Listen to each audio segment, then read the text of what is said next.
신약 페이지 315쪽입니다. 신약 페이지 315쪽 에베소 5장 15절에서 21절까지 좌연을 향제시켜 가시겠습니다. 그런즉 너희가 어떻게 행할지를 자세히 주의하여 지혜 없는 자같이 하지 말고 오직 지혜 있는 자같이 하여 세월을 아끼라. 때가 악하니라. 그러므로 어리석은 자가 되지 말고 오직 주의 뜻이 무엇인가 이해하라. 술 취하지 말라. 이는 방탕한 것이니 오직 성령으로 충만함을 받으라.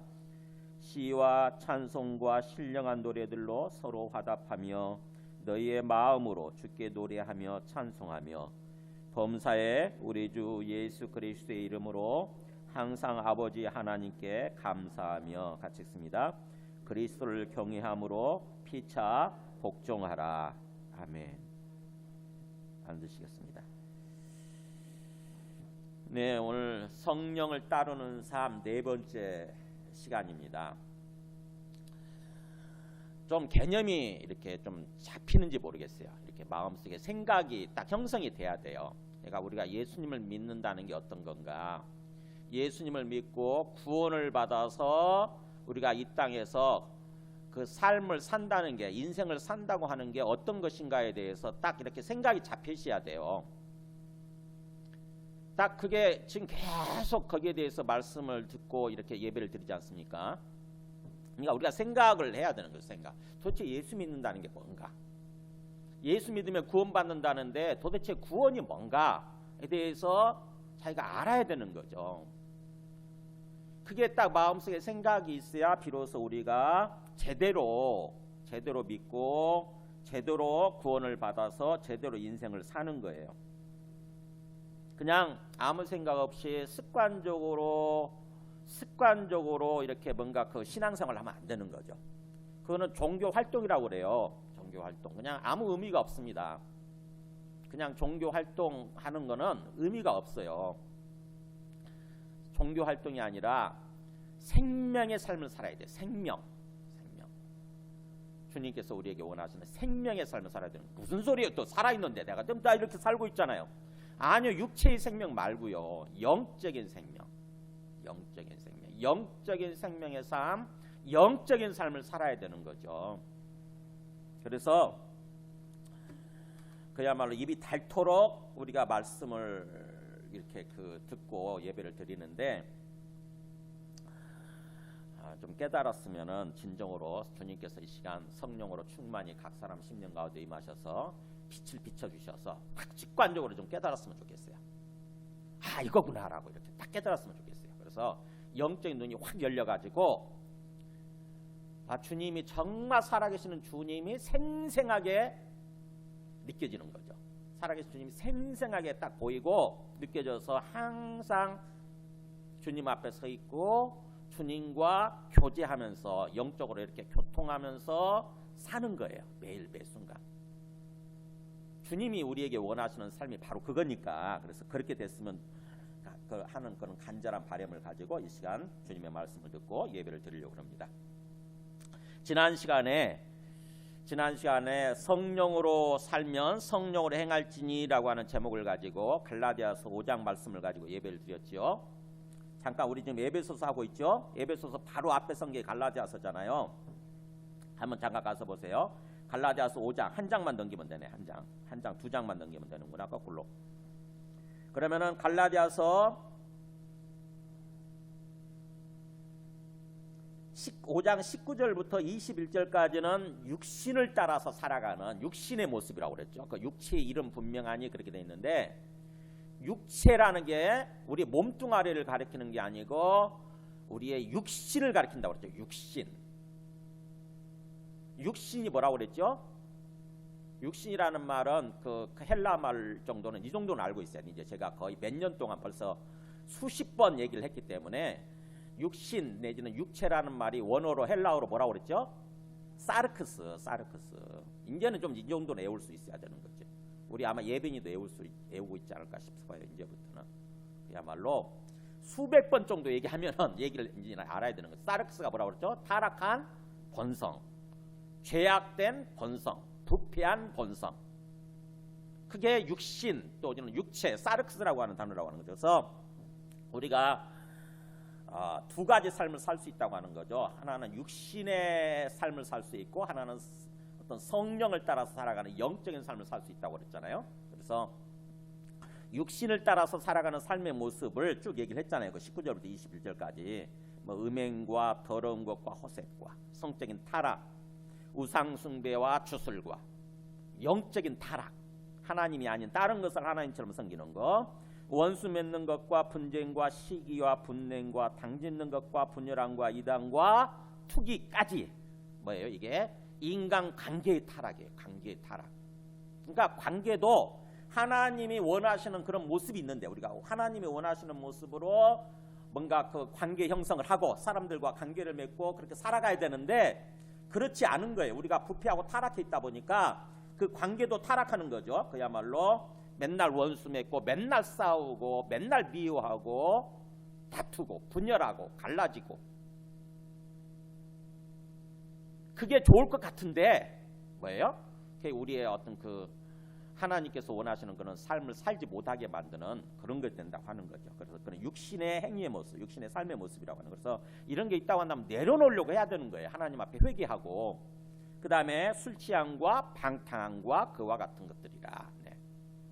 하나님이 아닌 성령에 취하는 것이 아니라 술에 취해버리는 거, 어떤 세상적인 것에 취해가지고 정신줄을 놓고 살아가는 거, 이런 것들이 바로 육신의 삶이라고 그랬죠. 육신적인 신앙생활이죠. 소위 육신적인 신앙생활.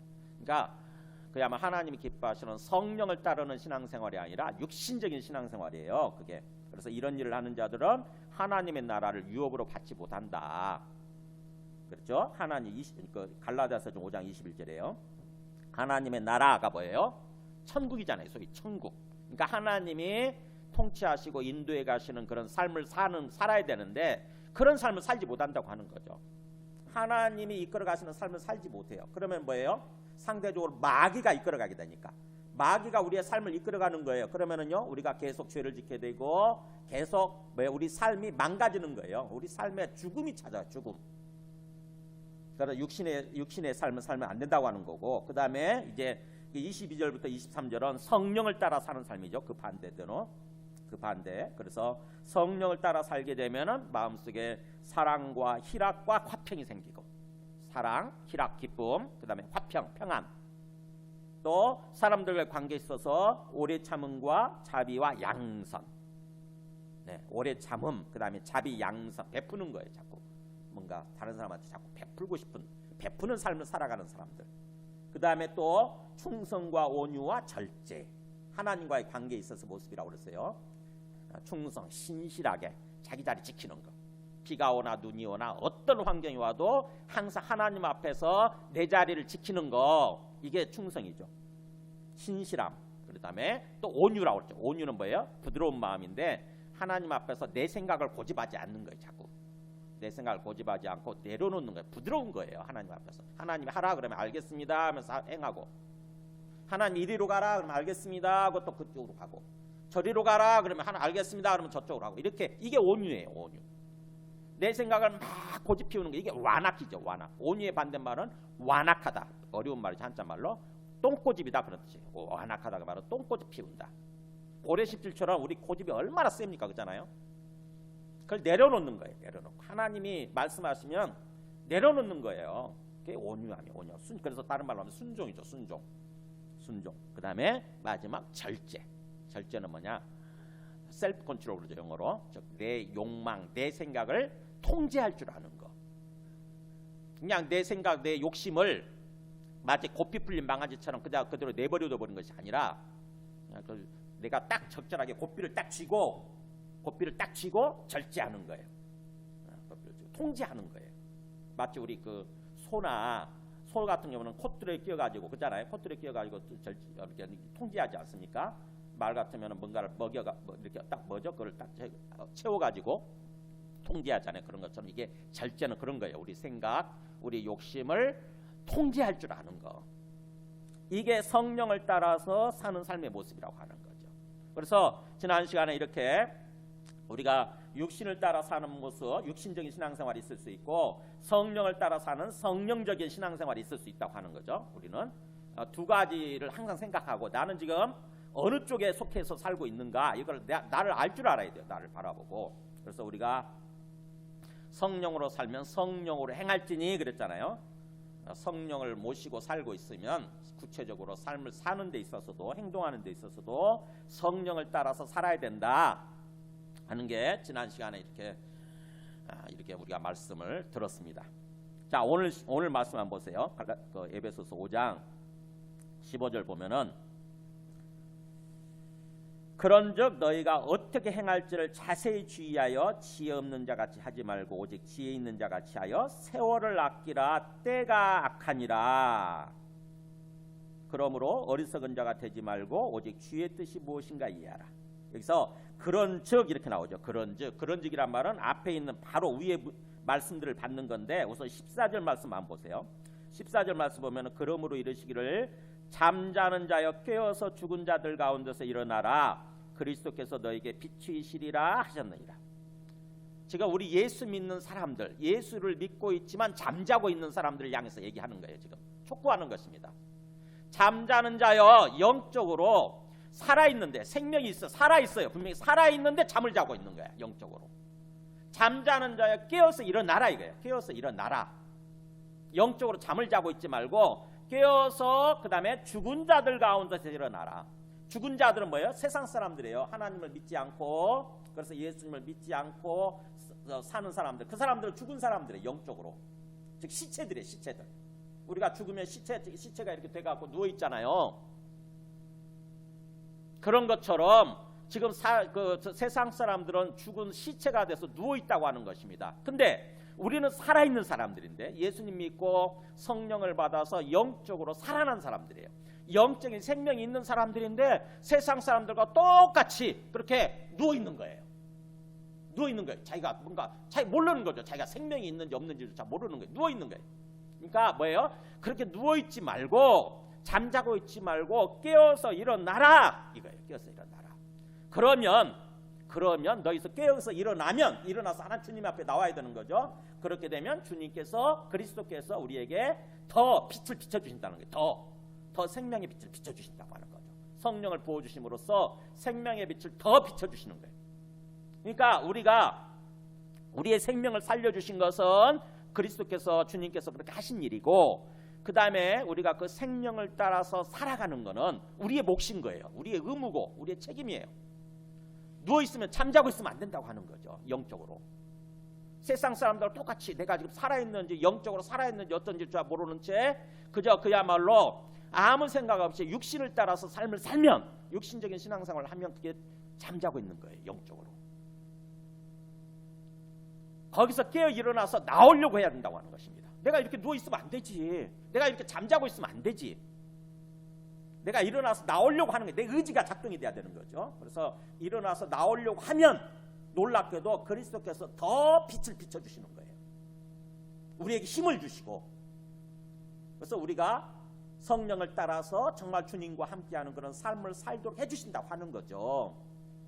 그게 구원이라고 하는 거예요. 그래서 그리스도께서 빛을 비춰주신다고 말은 그리스도란 말을 쓴 이유는 뭐냐면 그리스도가 구원자란 뜻이라고 그랬잖아요. 그래서 그리스도께서 구원자가 되셔서 구원의 빛을 더 비춰주신다고 하는 것입니다. 구원의 빛, 즉 구원의 삶을 살아가도록 빛을 비춰주시게 되는 거예요. 그럼 우리가 더욱더 구원의 삶을 살아가게 되는 거죠. 그러니까 우리가 뭐예요? 잠자고 있지 말고 내가 정신 차려야지. 내가 정신 차리고 더 이상 육신을 따라서 사는 것이 아니라 이제 성령을 따라서 삶을 살아야지라고 결심을 하고 결단을 하고 그렇게 하는 거예요. 의지적으로 노력하는 거예요. 그러면 주님께서 자연스럽게 그렇게 빛을 비춰주시고 인도해 주신다고 하는 거죠. 그 말이 바로 15절에 그런즉 이런 뜻이에요. 그런즉 우리가 깨어서 일어날 때에 그리스도께서 구원의 빛을 더 비춰주시기 때문에 그러기 때문에 너희가 어떻게 행할지를 자세히 주의해라. 이 주의한단 말은 제가 우리 주보에도 써놨는데 보는 걸 그렇게 해요. 살피는 걸 가리킵니다. 그러니까 자세히 살펴라 그런 뜻이에요. 아무 생각 없이 삶을 살지 말고 습관적으로 삶을 살지 말고 자세히 살펴서 보는 거예요. 뚫어지게 관찰하는 것입니다. 내가 지금 상황에서 내가 어떻게 행동해야 되나? 그러니까 주님을 놓쳐버리고 있는 건 없는가? 그래서 자세히 살펴서 어떻게 행동해야 되는지 자세히 살펴서 이제는 지혜 없는 자같이 행동하지 말고 지혜 있는 자같이 행동해라. 이 지혜는 뭐냐? 사람 이름 지혜가 아니라 하나님의 뜻이에요. 하나님의 뜻. 지혜. 우리가 보통 지혜롭다 그러면 어떻게 생각합니까? 세상적으로 보면은 세상 사람들도 지혜란 말 쓰죠. 지혜롭다 그러면은 뭔가 굉장히 뭔가 손해 보지 않고 자기 이익을 챙기면서 뭔가 잔재주 피우는 모습, 뭔가 그런 얄팍하게 얍삭하게 살아가는 모습을 지혜롭다고 생각하기 쉬운데 그게 아니에요.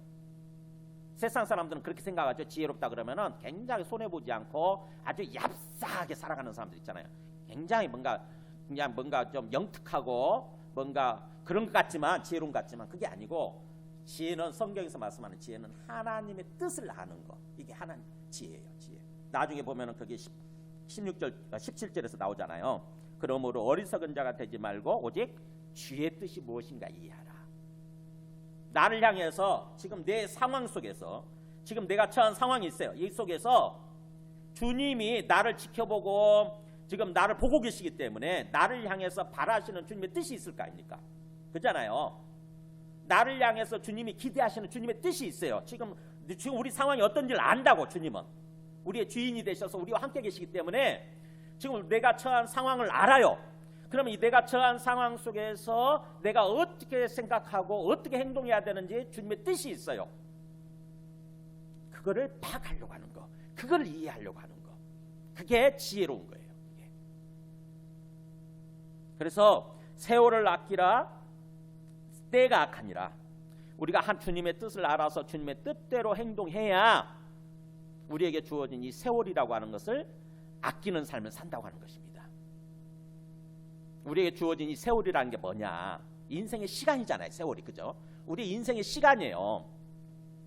보통 한 100년 가까이, 보통 한 70에서 100년 사이 살다 가잖아요. 그죠? 그러니까 이게 이 세월이고 시간인데 우리에게 주어진 인생의 시간이죠. 그렇다고 한다면은 이 인생의 시간이 세월이라고 하는 게 뭔지를 알아야 돼요.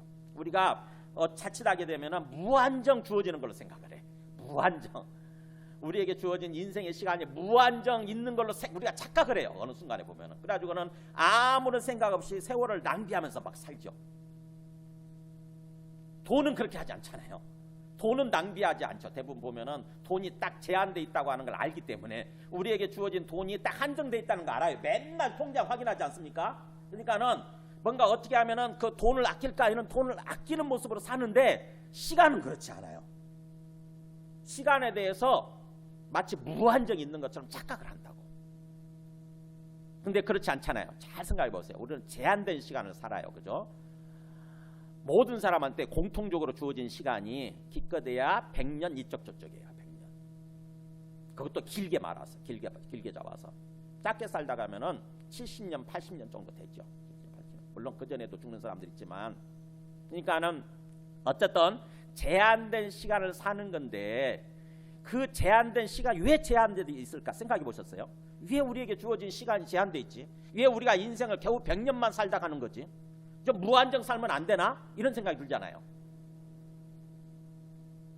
우리가 그래서 우리의 어떤 우리에게 주어진 이 시간의 본질, 인생의 본질에 대해서 깊이 생각해 볼 필요가 있어요. 도대체 인생이라고 하는 게 뭔가? 우리에게 주어진 이 세월 7, 80년, 8, 90년, 100년 이 시간의 어떤 그 본질이 뭔가? 인생의 본질, 시간의 본질에 대해서 생각해 볼 필요가 있는 거죠. 성경에 나옵니다. 성경에 마태복음 25장에 보면은 우리에게 주어진 이 시간이라고 하는 거, 인생이라고 하는 게 본질이 뭐냐? 보세요. 이렇게 나와요. 그때 천국은 어떤 사람이 타국에 갈 때 그 종들을 불러 자기 소유를 맡긴 것 같으니. 그러니까 우리 인생이라고 하는 거에 대해서 이 땅에서 살아가는 인생이라고 하는 거에 대해서 어떤 거냐? 영적인 관점에서 보면은 그 어떤 주인이 타국으로 가면서 종들을 불러가지고 종들한테 자기 소유, 재산이에요. 자기 소유, 자기 재산을 맡겨주고 가는 것과 같다. 그러면서 어떤 사람한테는 5달란트를 맡기고 어떤 사람한테는 2달란트 맡기고 어떤 사람한테는 한 달란트를 맡겨주고 떠나요. 그 다음에 그러면 그걸 맡겨주고 떠났으면 그걸로 끝이냐? 그렇지 않다고 하는 거죠. 그 다음 보세요. 나중에 오랜 후에 그 종들의 주인이 돌아와서 그들과 결산한다고 하는 것입니다. 그러니까 주인이 종들한테 그 맡겨준 거 있잖아요. 맡겨주고 떠났는데 나중에 그냥 그걸로 끝나는 것이 아니라 주인이 돌아와가지고 종들 하나하나 불러서 내가 맡겨준 것 가지고 어떻게 했냐를 이렇게 결산을 한다는 거예요. 결산한다는 게 뭐죠? 마지막 회계 보는 거잖아요. 그죠? 그러니까는 주인이 돌아와서 우리의 인생의 시간에 대해서, 우리의 인생에 대해서 결산하는 날이 온다고 하는 거예요. 그래서 우리의 인생이라고 하는 것, 우리에게 주어진 시간이라고 하는 것은 하나님이 우리에게 맡겨주신 달란트하고 똑같아요. 달란트. 맡겨주신 게 잠시 맡겨주고 어떻게 사나 보자. 그것을 어떻게 활용하고 어떻게 사나 보자 하고 나중에 결산하는 날이 온다고 하는 거예요. 우리가 하나님 앞에 서서 심판받는 거예요. 내가 너에게 맡겨준 그 90년이라고 하는 그 시간, 100년이라고 하는 시간을 가지고 어떻게 활용했니? 어떻게 살았니? 이렇게 결산한다고 하는 거죠. 또 우리에게 주어진 어떤 재물도 마찬가지고, 재물도 주님이 우리에게 맡겨주신 달란트예요. 그 다음에 우리에게 주어진 재능, 그것도 역시 달란트예요. 그 다음에 우리에게 맡겨주신 어떤 자식, 이것도 역시 주님이 우리에게 맡겨주신 달란트죠. 그것들을 다 결산한 날이 와요. 그래서 우리가 공술의 공수가 아닙니까? 인생이라고 하는 게 빈손으로 왔다가 빈손으로 가는 거예요. 그야말로 빈손, 아무것도 없이 빈손으로 왔어요. 그랬다가 뭔가 이 땅에서 살면서 막 생기죠. 그죠? 뭔가 생겨요. 뭔가 우리에게 주어졌어요. 이렇게 돈도 생기고, 이렇게 입을 옷도 생기고, 뭔가 자식도 생기고, 뭔가 막 생겨요. 그건 뭐예요? 하나님이 우리에게 공급해 주시는 거예요. 이 땅에서 살아가는 동안 필요하기 때문에 우리에게 주신 거예요. 그러면은 나중에 그것을 갖고 가느냐? 우리 거면 우리가 갖고 가야 되는데 갖고 가지 못하죠. 떠나갈 때쯤 되면은 다 놓고 가요. 다 놓고 가요. 모든 거. 시간도 놓고 가고, 돈도 놓고 가고, 자식도 놓고 가고, 재능도 놓고 가고, 다 놓고 가요. 그러면 뭐예요? 이 땅에서 살아가는 동안 우리에게 있는 줄 알았던, 우리 것인 줄 알았던 그것들 있죠. 시간, 그 다음에 또 어떤 그 돈, 재능, 자식 이런 것들이 뭔가 내게 아니고 누군가가 나에게 잠시 맡겨줬던 것에 불과하구나, 이걸 깨닫게 되는 거죠. 맡겨주셨던 거예요. 그게 바로 주님이 우리에게 맡겨주신 달란트다, 이게 달란트. 그렇기 때문에 시간이라고 하는 거, 이 무한정 주어진 시간이 아니라 잠시 주님께서 우리에게 맡겨주신 것이라고 하는 것을 생각하고, 그렇다고 한다면 우리가 이것을 맡겨주신 주님의 뜻이 뭔가, 이것을 맡겨주신 주님의 뜻이 뭔가, 주님의 뜻대로 내가 어떻게 살아야 되나, 이거를 생각할 줄 알아야 되는 거죠. 내 거면은, 내 거라고 생각을 하게 되면은 내 마음대로 막 해버리는 거예요. 내 마음대로 시간을 쓰고, 내 마음대로 재물을 쓰고, 내 마음대로 막 해버리는 거죠. 오로지 나를 위해서, 잠시 나의 어떤 욕망을 위해서, 나의 욕심을 위해서 내 마음대로 해버리는 거예요. 그게 우리가 착각하는 거죠. 인생이라고 하는 것, 시간이라고 하는 것에서 착각하는 거예요. 내게 아닌데, 그리고 무한정 주어진 게 아닌데. 그래서 오늘 말씀에서 그렇게 얘기하는 거예요. 세월을 아껴라, 네게 아니다 이거예요. 세월을 아껴라. 시간이라고 하는 걸 아껴라. 인생의 시간을 아껴라. 주인이 잠시 너에게 맡겨준 것에 불과하고, 때가 되면 주님이 그거 찾으러 올 때가 온다고 하는 거죠. 주님이 우리에게 맡겨주신 것을 가지고 결산할 때가 온다고 하는 거예요. 어떻게 살았는지. 우리가 앞으로 다시 보세요. 보면은 5달란트 받은 사람은 바로 가서 그것으로 장사해서 5달란트를 남기지 않습니까? 열심히 사는 거예요. 자기가 받은 만큼 열심히 살고. 2달란트 받은 자도 그같이 하여 또 2달란트를 남겼으되. 또 이 사람도 그랬죠. 자기가 받은 만큼 열심히 산 거예요. 그게 우리 인생이에요. 내가 얼마를 받았든지 상관없어요. 어떤 사람은 많이 받은 사람들 있잖아요. 재능도 많고 돈도 많이 받고 오래 살고 많이 받은 사람들 있죠. 반대로 또 적게 받은 사람들 있잖아요. 열심히 돈을 좀 적게 벌고 적게 받고, 그 다음에 재능도 좀 적고, 또 시간도 뭔가 좀 짧게 살다 가고, 적게 받은 사람들이 상관없어요. 그거는 받은 대로 열심히 살면 돼요. 받은 대로.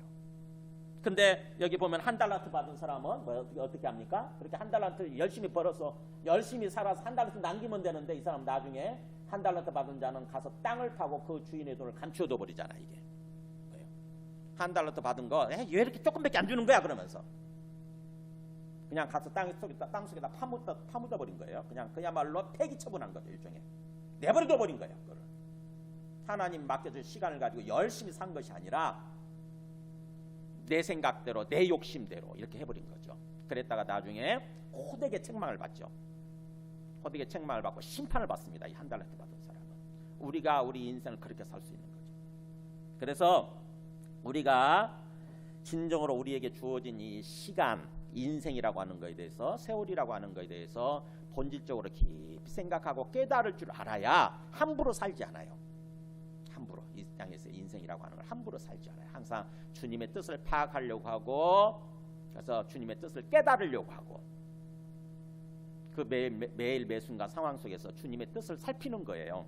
그래서 시편 90편 보면은 이 모세의 고백이에요. 모세 기도자 모세의 고백인데 모세가 이렇게 얘기해요. 우리 인생의 연수가 70이고 좀 강건하면 80이라도, 그때적으로 평균적으로 그랬던 것 같아요. 평균적으로 70평생을 살고 또는 좀 건강한 사람들은 80을 살고 그랬던 것 같아요. 요즘은 좀 더 연장이 돼가지고 요즘은 건강하면 100을 살죠, 그죠? 오히려 평균이 80이고 요즘은. 그래서 그래봤자 그 연수의 자랑은 수고와 슬플 뿐이요. 내가 70년 살았네, 내가 80년 살았네, 그래봤자 뭐요? 속의 내용을 보면은 고생한 거, 수고한 거, 그 다음에 슬픈 시간들을 보냈던 거, 그런 시간들 뿐이라고 하는 거죠. 우리 인생이라고 하는 게 사실 아무것도 아니잖아요, 그죠? 가만히 보면은요, 열심히 살지만 돌아보면 이 땅을 떠날 때쯤에서 돌아오면 별로 해놓은 게 없어요. 별로 이루는 게 없습니다. 그 내가 뭔가 하기 위해서, 해놓기 위해서, 이루기 위해서 그렇게 남의 것 뭔가 빼앗고 도둑질하고 착취하고 막 그렇게 살았는데, 그렇게 산 인생도 떠날 때쯤 되면 아무것도 해놓은 게 없어요, 사실은요. 그래서 우리의 연수의 자랑을, 인생을 자랑해봤자 수고와 슬픔뿐이고 그것마저도 신속히 가니 우리가 날아가나이다. 네. 그 인생의 시간이라는 게 얼마나 빠른지 우리 나이대로 속도가 느껴진대잖아요. 50대가 되면 50km, 60대가 되면 60km, 70대가 되면 70km. 그래서 1년이 휙휙 지나가는 거예요. 이제 나이가 먹을수록 금방 지나가는 거예요. 요즘 빠르다는 생각 안 드세요? 벌써 지금 6월이에요. 6월. 엊그저께 1년 2020년 1월 시작하는가 싶었는데 코로나19 때문에 정신없이 보냈는데 3개월 딱 보내고 나니까 벌써 4개월 보냈죠 이제. 그러니까 벌써 6월이고 1년 절반이 지나간 거예요. 1년 절반이 벌써. 굉장히 빠르잖아요. 근데 우리 그 예빈이나 우리 어린 아이들 같은 경우는 그렇게 빠르게 안 느껴지는 거죠. 쟤들한테는. 그래서 신속히간이 우리가 날아가나이다. 그래서 우리 인생이라고 하는 게 굉장히 금방 지나가는 그런 인생이라고 하는 것을 이렇게 깊이 생각하고, 그래서 이 밑에 한번 읽어볼까요? 시작. 우리에게 우리날 계수함을 가르치사 지혜로운 마음을 얻게 하소서. 지혜가 아까 하나님의 뜻을 안다고 그랬죠? 하나님의 뜻을 아는 게 어떻게 하라고요? 우리에게 우리날 계수함을 가르치사. 네, 우리가 인생 속에서 하나님의 뜻이 무엇인지 이렇게 하나님의 뜻에 대해서 고민하고 하나님의 뜻을 깨달을 수 있는 하나의 어떤 그 방법이 뭐냐, 길이 뭐냐, 내 인생 계산할 줄 아는 거예요. 내가 얼마나 남았는지, 나에게 얼마나 남았는지. 그잖아요. 우리가 돈을 막 함부로 쓰지 않고 돈을 뭔가 전략하고 아끼는 건 뭐냐면은 내 통장에 잔고가 얼마인지 알 때잖아요. 그죠? 내 통장에 잔고가 얼마인지를 아는 사람만이 함부로 쓰지 않아요. 그거를. 근데 그거를 전혀 모르는 사람들은 뭐예요? 무한정 있는 줄 알고 착각하고 막 함부로 쓰죠. 이제 시간도 마찬가지예요. 시간도 나에게 남아있는 이 통장의 잔고, 내 인생의 시간이 얼마나 남았는지를 아는 사람들, 그거를 계산할 줄 아는 사람들, 항상 고민하고 생각하는 거죠. 이제 내가 얼마 있으면은 이제 이 세상을 떠나서 하나님께로 돌아가나, 이거를 생각할 줄 아는 사람이 지혜로운 마음을 얻는 거예요. 하나님의 뜻을 생각하고 고민하고 하나님의 뜻을 깨닫게 되는 것입니다. 지금 내가 어떻게 살아야 되는지, 내게 남아있는 이 시간 동안 내가 어떻게 살아야 되는지. 이게 모세의 기도예요. 모세도 그러니까는 죽을 때쯤에 아마 이 기도를 했겠죠. 우리들도 마찬가지예요. 그래서 오늘 말씀에서 그러므로 어리석은 자가 되지 말고 오직 주의 뜻이 무엇인가 이해하라. 항상 주님의 뜻을 놓고 생각할 줄 알아야 되고 고민할 줄 알아야 되고, 그래서 주님 앞에 기도해야 돼요. 주님, 지금 상황 속에서 자칫하게 되면은 내가 또 내 생각에 빠져가지고 내 욕심에 사로잡혀가지고 이 인생이라고 하는 시간을 또 낭비할 수 있는데, 지금 그냥 허비해버릴 수 있는데, 주님, 제가 어떻게 행동해야 됩니까? 지금 상황 속에서 저를 향한 주님의 뜻이 무엇입니까? 라고 주님의 뜻을 놓고 주님 앞에 기도하면서 주님의 뜻을 알기를 간구해야 되는 거죠. 그게 예수 믿는 사람들, 예수 믿고 하나님을 알게 된 사람들, 그래서 하나님과 함께 동행하는 사람들의 그런 모습이에요. 합당한 자세예요. 그래서 주님의 뜻이 뭐냐? 18절에 보세요. 술 취하지 말라. 이는 방탕한 것이니 오직 성령으로 충만함을 받으라. 우리가 주님의 뜻을 놓고 고민하고 묵상하게 되면은 궁극적으로 주님의 뜻은 뭐냐면은 성령 충만함을 받는 삶이에요. 성령 충만함을 받는 삶, 성령 충만함을 받아서 성령을 따라 살아가는 삶, 소위 육신적인 삶이 아니라 성령을 따라 살아가는 영적인 삶, 성령적인 삶을 살아가는 거. 제가 지금 없는 말을 만들고 있어요. 성령적인, 왜냐하면 육신적인 말에 반대되는 말로서 육신적인 삶을 사는 것이 아니라, 육신적인 신앙생활을 하는 것이 아니라 성령을 충만히 받아서 성령적인 삶을 살아가는 것, 소위 영적인 삶을 살아가는 것, 영생의 삶이죠. 요한복음식으로 얘기하면은 영생의 삶을 살아가는 것, 이게 주님의 뜻이라고 하는 거죠. 그러니까 어떤 상황 속에서도 육신적인 삶을 사는 것이 아니라 성령적인 삶, 영생의 삶을 살아가는 것, 이게 주님의 뜻이에요. 궁극적으로 주님의 뜻은.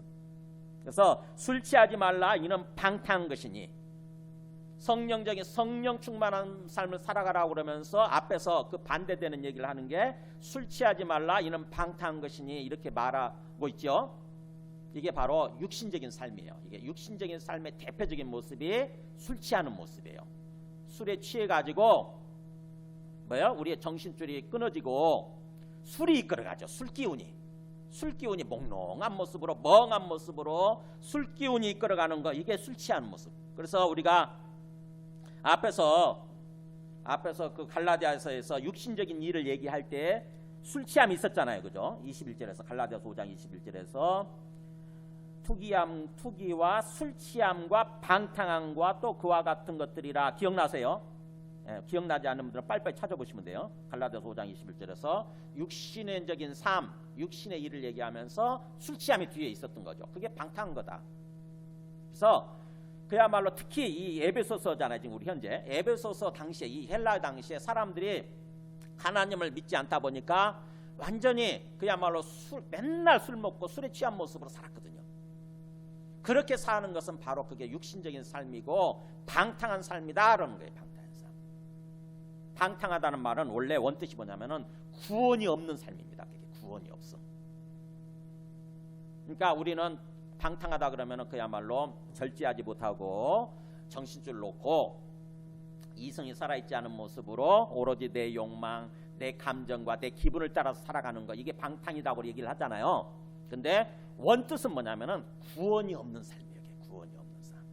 그러니까 술 취하고 육신적인 삶을 살아가는 것은 구원이 없다고 하는 거죠. 거기에 구원이 없어요. 주님이 우리에게 주기를 원하시는, 그렇게 간절히 우리 주기를 원하시는 구원이 없는 거죠. 구원이. 우리는 구원을 받아서 구원의 삶을 살아야 되는데, 그래서 반대로 성령으로 충만함을 받으라. 이게 구원의 삶이에요. 구원의 삶. 성령으로 충만함을 받아서 살아가는 것. 이 성령 충만함을 받으라고 해서 우리가 말을 오해하기 쉬운데, 마치 처음 성령 받는 거라고 생각을 하기 쉬워요. 근데 그렇지 않고 이 성령 충만함을 받으라는 말은 항상 받고 있어라 이런 뜻입니다. 성령 충만함을 받고 있어라, 즉 성령의 성령 충만함을 유지해라 이런 뜻이에요. 성령의 충만함을 유지해라. 그러니까 우리 말하고는 우리가 조금 오해하기 쉽죠. 처음 성령을 받으라 이런 뜻이 아니라 항상 성령으로 충만해 있는 상태에 있어라, 즉 성령에 이끌리는 삶을 살아라 이런 뜻입니다. 앞에서 말하는 소위 성령적인 삶을 말하는 거예요.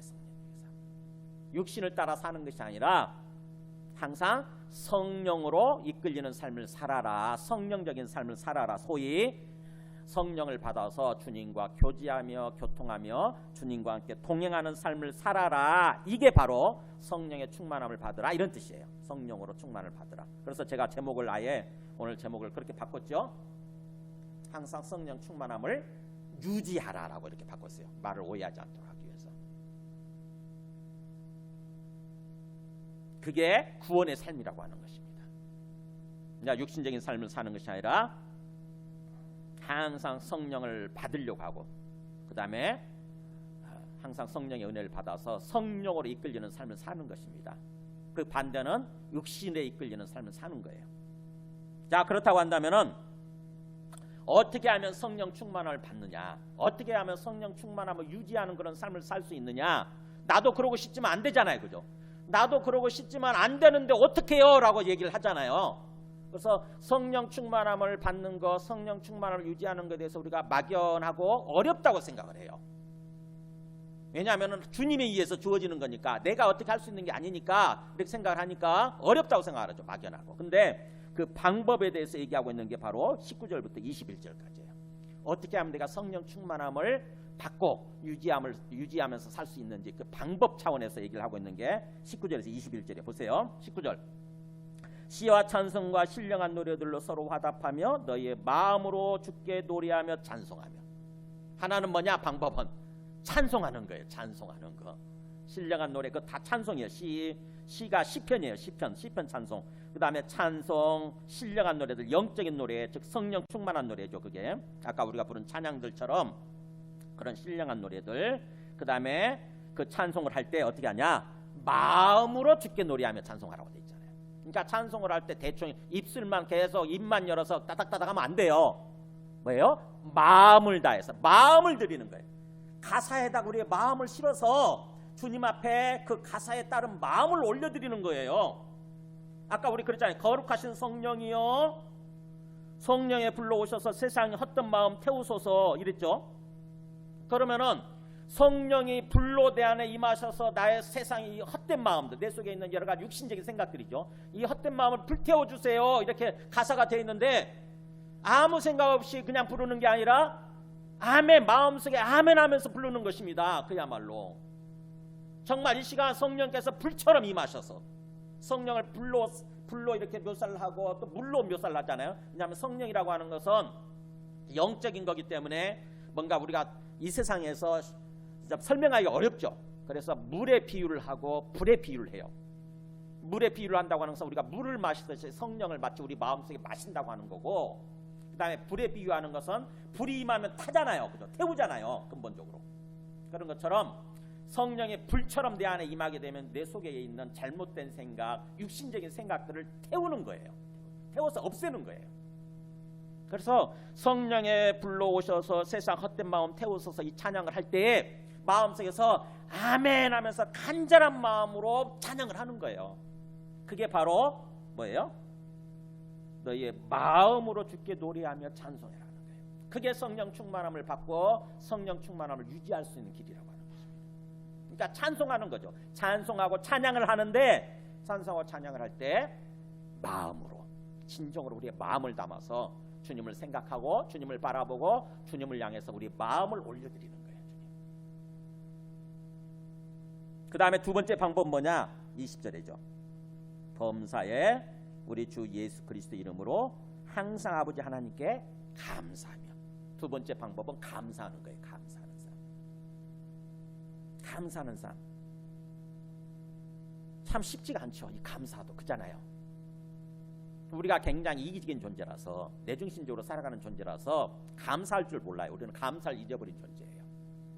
당연한 걸로 생각을 하죠. 내한테 뭔가 주어지고 뭔가 내가 뭔가를 누리게 되면은 그걸 당연하게 생각하고, 반대로 내가 조금 손해본다, 내가 가지고 싶은 게 안 가져진다, 그러면 어떻게 해요? 이제 화가 나죠. 화가 나서 다른 사람들 향해서 막 화를 내고, 그 다음에 뭔가 분노하고 분노를 표출하고, 그 다음에 다른 사람들 향해서 폭행하고 죽이고 막 이렇게 되잖아요. 그러면서도 내한테 그게 주어졌을 때, 내가 원하는 게 주어졌을 때 그는 또 감사할 줄 모르죠. 이게 바로 부패한 심령이거든요. 타락한 심령, 육신적인 모습이죠. 근데 뭐예요? 우리는 감사하는 것입니다. 주님을 향해서 감사하는 거예요. 주님 감사합니다. 이것도 감사하고 저것도 감사하고 감사합니다. 심지어는 뭐예요? 범사에 감사라고 그러잖아요. 범사에. 범사는 in everything이에요. 모든 일에 이렇지. 모든 일에. 정말 감사하고 싶은데 감사가 안 나올 때 있죠. 그죠? 상황이.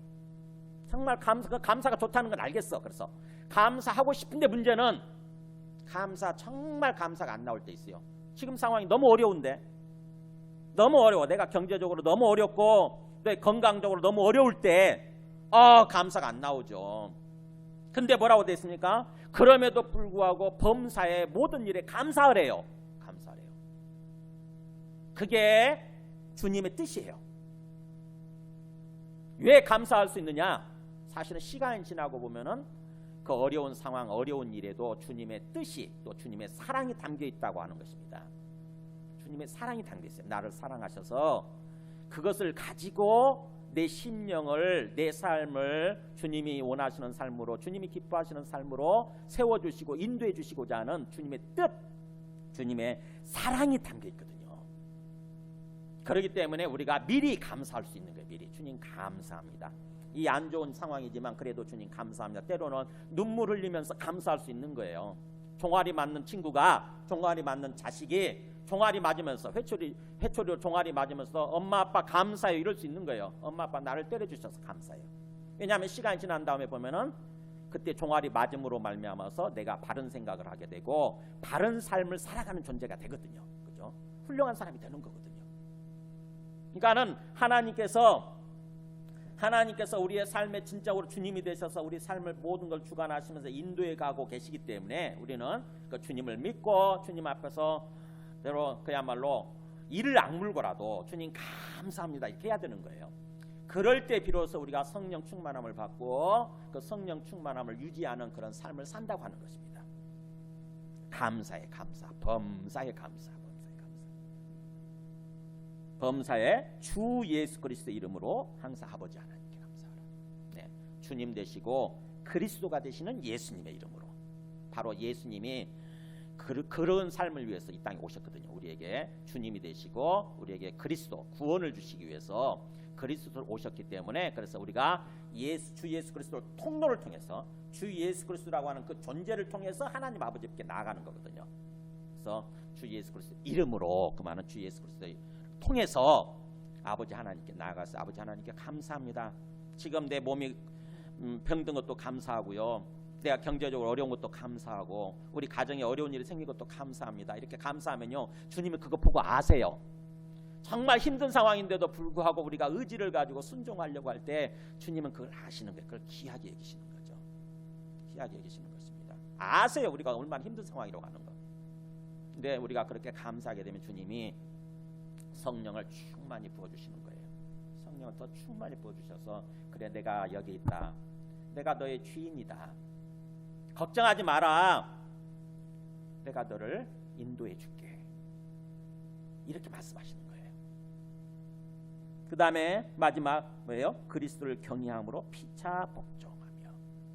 원래 피차 복종하며 이렇게 돼 있어요. 그리스도를 경외함으로 피차 복종. 뭐예요? 이제 세 번째 성령 충만을 받고 성령 충만함을 유지할 수 있는 길이 뭡니까?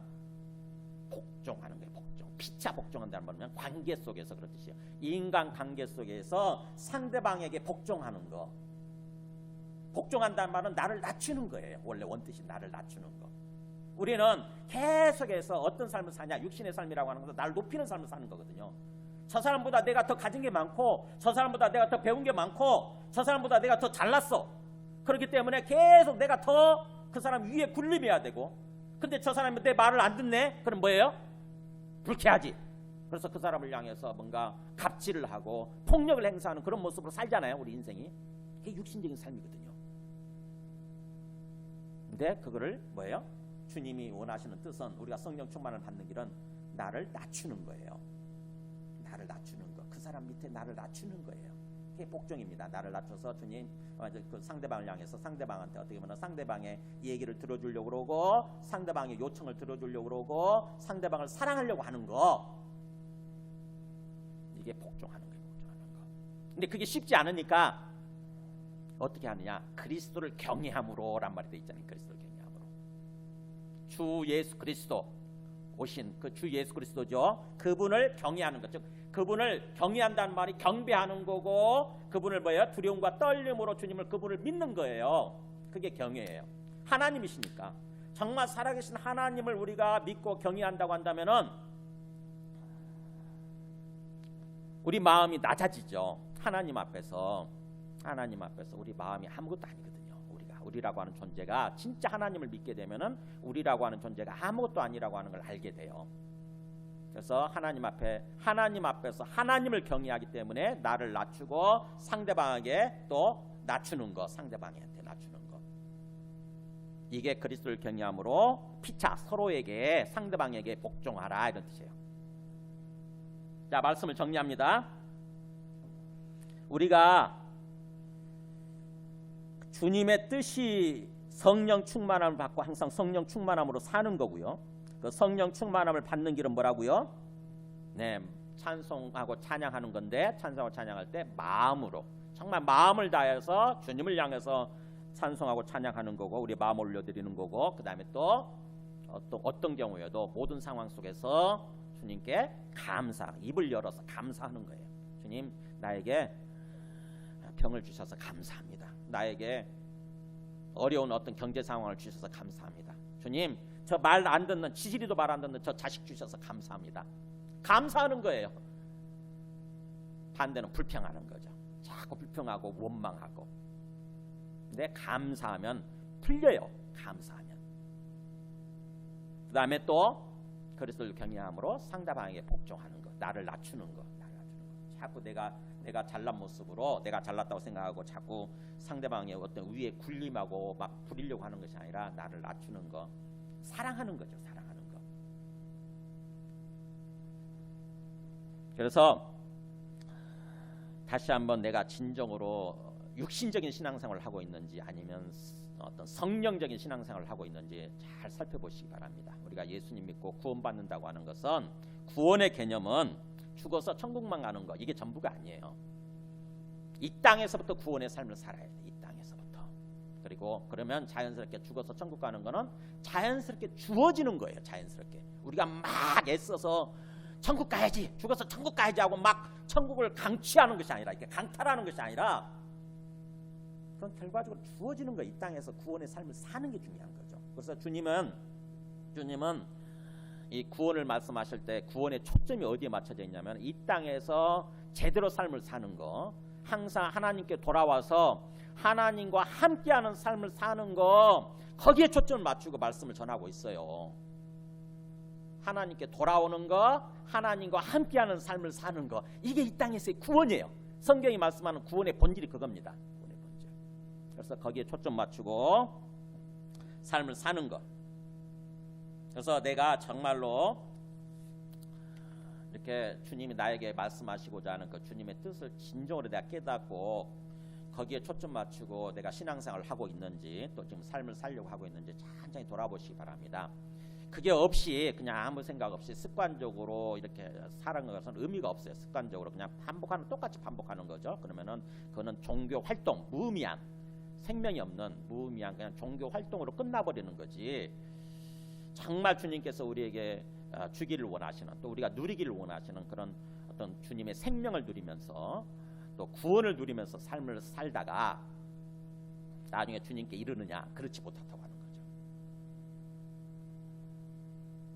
그래서 로마서 8장 13절 마지막 한 말씀 보겠습니다. 그 앞에 한번 보죠. 로마서 8장 13절. 아니 로마서 8장 거기 그 에베소서 나오고 세 가지 말씀 나와 있는 거. 뒷부분 로마서 8장 13절 있을 거요.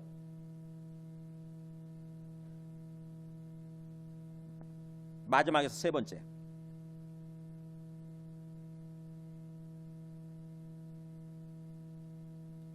없어요? 에베소 4장 30절 있나 보세요.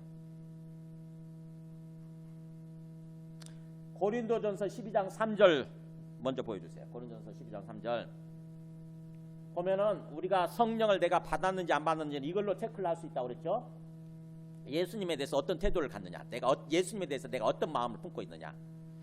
하나님의 영으로 말하는 자는 예수님을 향해서 저주할 자라, 즉 욕하지 않는다는 거죠. 예수님에 대해서 비난하거나 부정적으로 말하지 않고, 또 성령으로 아니하고는 예수님을 향해서 주님이라고 할 수가 없다. 그러니까 예수님을 향해서 정말 내가 주님이라고 진정으로 내 마음을 다해서 마음에서 우러나와서 주님 정말 나의 주인입니다라고 이렇게 말할 수 있다고 한다면 그건 성령을 받은 사람이라고 하는 거죠. 그래서 이걸 가지고 내가 성령을 받았는지 안 받았는지 체크를 하고, 그 다음 말씀 보면 여기 나오죠. 아, 내가 성령을 따라 사는 방법이라고 해놨구나. 이걸 그래서 그렇구나. 로마서 8장 13절 좀 고쳐주시면 되겠다. 그러니까는 여기 보면은 성령을 받았으면 그 다음에 이제 영으로서 몸의 행실을 죽이면 살리니, 그 위에 너희가 육신대로 살면 반드시 죽을 것이로되 육신을 따라 살면, 육신적인 신앙생활을 하면은 영이 죽어요. 하나님과 교통할 수 있는 영이 죽어요. 우리 육체적으로 죽는 걸 말하는 게 아니에요. 영적으로 죽게 되고, 반대로 영으로서 몸의 행실을 죽이면, 이 몸의 죄악된 행실을 죽이는 삶을 살면 살게 된다고 하는 거죠. 그러니까 성령을 따라서 항상 삶을 살아야 되고, 그 다음에 여기 보면은 여기 에베소 4장 3절 여기 읽어볼까요? 하나님의 성령을 근심하게 하지 말라. 그 안에서 너희가 구원의 날까지 인치심을 받았느니라. 뭐야? 성령을 받았으면 그 다음에 성령은 인격체시거든요. 하나님의 영, 하나님이 우리 안에 들어와 계신 거예요. 그렇기 때문에 성령을 근심하게 하는 모습으로 살면 안 돼요. 성령의 안에서, 내 안에 계신 성령께서 기뻐하시는 모습으로 살아야 되는 거지. 자꾸 성령이 제가 저렇게 살면 안 되는데, 제가 저렇게 살면 안 된다고 성령이 근심하면 안 돼요. 성령을 근심하게 하지 말라. 슬프게 하지 마라. 그래서 성령께서 이끌어 가시는 그런 삶을 살아야 우리가 완전히 구원의 완성의 날이죠. 구원의 완성의 날까지 그렇게 간다고 하는 거고, 그 다음에 여기 밑에 잘 안 보시겠지만 이 화분 때문에 성령을 소멸하지 말며란 말로 있어요. 성령을 소멸하지 말며. 성령이 안에, 우리 안에 들어오시게 되면 영원히 계신다고 그랬는데 또 성령이 소멸한단 말은 무슨 말인가? 네, 성령의 역사가 소멸된다는 뜻이에요. 성령의 역사. 내 안에 성령이 막 활동하시고 막 그러는 게 없어져 버려요. 즉 성령 충만함이 없어지게 되는 거예요. 반대로 성령께서 말씀하시는 바를 따라서 우리가 성령께 예민하고, 성령께 예민한 모습으로 성령께 순종하는 삶을 살잖아요. 성령의 인도하심을 따라서 삶을 살면 자꾸 성령이 충만해집니다. 우리 속에 성령께서 기뻐하셔가지고 더 막 왕성하게 활동을 하시는 거예요. 내가 여기 있다 그러시면서. 그래서 성령의 역사를 소멸시키지 말라 이거예요.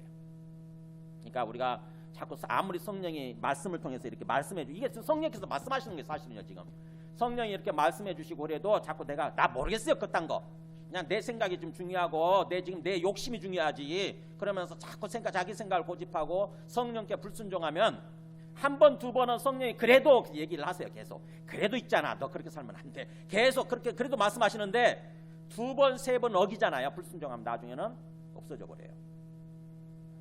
내 안에 성령이 안 계신 것처럼 생각됩니다. 그 다음부터는 뭐지? 도대체 무슨 말씀하는 거야? 목사님 지금 무슨 말씀하는 거야? 이렇게 돼버린다고.